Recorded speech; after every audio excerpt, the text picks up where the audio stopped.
Hello students, welcome back with our chapter first of polity, that is power sharing. Till now we have studied the case study of Sri Lanka and Belgium. We saw how the power was in the hand of any one majority, or in Belgium we have studied how the power was shared within French and Duchess, and we have also studied how why power sharing is so desirable, why it is so good. So today in this video we will be studying about forms of power sharing.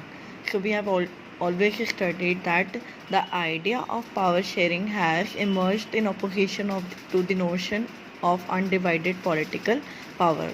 हम हमेशा अपन ने ये conception बना के रखा है कि जो पावर शेयरिंग का जो कॉन्सेप्ट है उसमें पॉलिटिकल पावर डिवाइडेड नहीं होती है, वही पॉलिटिकल पावर होती हैं, बट जो पावर होती है वो अलग अलग लोगों के पास अलग अलग होती हैं. For a long time it was believed that all power of a government must reside in one person or group of person located at one place. तो बहुत टाइम तक पावर शेयरिंग का यही मतलब था. जैसे मोनार्च हो गया या अपन ने डिक्टेटरशिप का पढ़ा, तो उसमें क्या होता था, एक ही पर्सन के हाथ में होती थी. बट अब ऐसा नहीं है. अब अपन ने पढ़ा है कि different in a government different people have different powers और different sectors have different powers. It was felt that if the power to decide is dispersed, it would not be possible to take quick decision and to enforce them.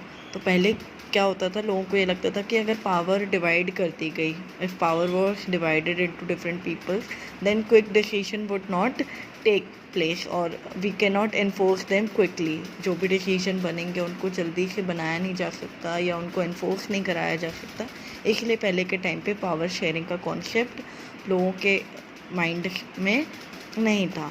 One basic principle of democracy is that people are the source of all political power. But अगर अपन ने last year भी पढ़ा और इसका अभी भी पढ़ा कि democracy, what does democracy says, कि जो in a democracy the people are the source of all political power. लोगों के पास जो पीपल होते हैं, कॉमन पीपल होते हैं, उन्हीं के पास पूरी पावर होती है, पॉलिटिकल पावर होती है. अगर वो चाहें तो गवर्नमेंट को गिरा भी सकते हैं, राइट. और एक ही गवर्नमेंट को बार बार वो लोग जिता भी सकते हैं. तो all power in the all political power rest in the hand of the people in a democracy. In a democracy people rule themselves through institution of self governance.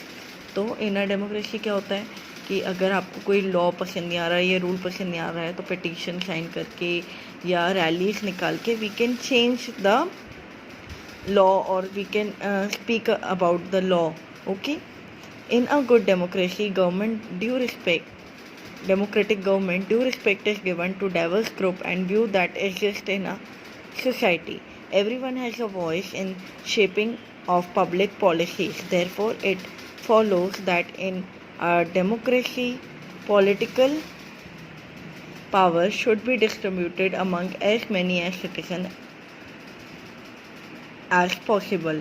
तो डेमोक्रेसी में अपन ने अभी तक क्या पढ़ा कि पावर लोगों तक ज़्यादा से ज़्यादा पहुंचाई जाती है ताकि the people, so that the people uses their power in the form in making of the government or in working of the government.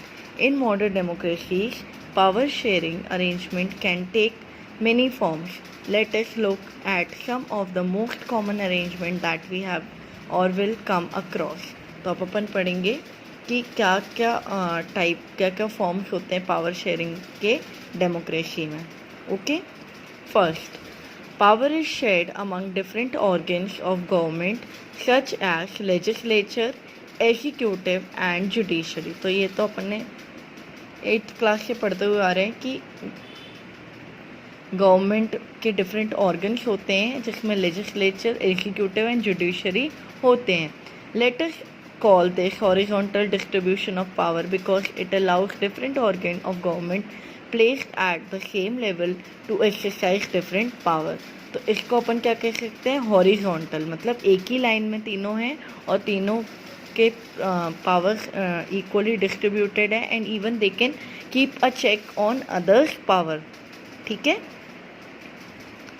Such a separation ensures that none of the organ can exercise unlimited power. Each organ checks the others.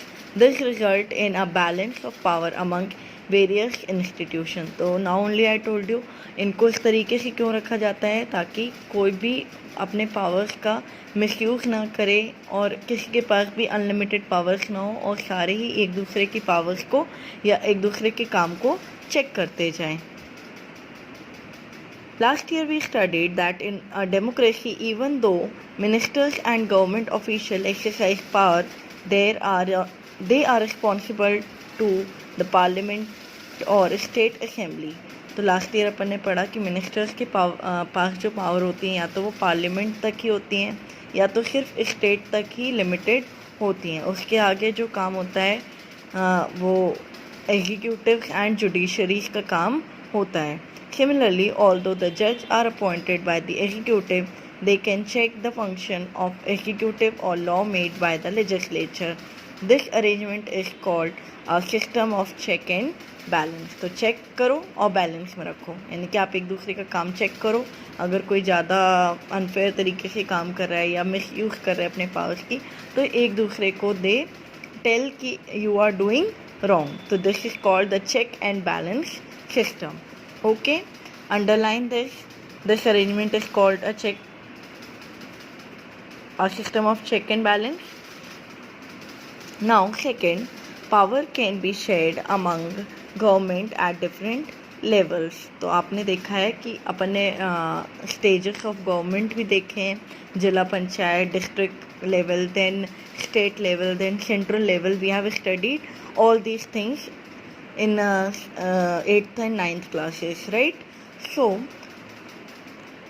the in power sharing also the power is shared among government of different level. A general government for the entire country and government at the provincial or regional level. Such a general government for the entire country is usually called federal government. अगर पूरे country की एक government है तो उसको बोलते हैं federal government. In India we refer to it as the central or union government. तो अपने यहाँ इंडिया में उसको क्या बोला जाता है? central और union government. The government are the provincial or regional level are called by different names in different countries. तो regional level पे government को अलग अलग नामों से जाना जाता है. जैसे अपने यहाँ रीजनल गवर्नमेंट को स्टेट गवर्नमेंट और उसके नीचे का लेवल होता है district government. In different countries the names can be different. In India we call them state government. This system is not followed in all countries. There are many countries where there are no provincial और state government. But in those countries like us where there are different levels of government, the constitution clearly lays down the powers of different levels of the government. तो अगर वहाँ पे state government नहीं है या district government नहीं है तो बट उन कंट्रीज़ में कुछ और लेवल बना के रखा होगा गवर्नमेंट ने पावर शेयरिंग के. This is what they did in Belgium but was refused in Sri Lanka. This is called federal division of power. The same principle can be extended to levels of government lower than the state government. तो जैसे state government union government से छोटी है वैसे ही union government से भी छोटी एक गवर्नमेंट होती है डिस्ट्रिक्ट गवर्नमेंट और म्यूनिसिपैलिटी और panchayat. Such as municipality and panchayat. Let us call division of power involving higher and lower levels of government vertical division of power. We shall study this at some length in the next chapter. तो इन levels के बारे में अपन और detail में next chapter में पढ़ेंगे. Okay,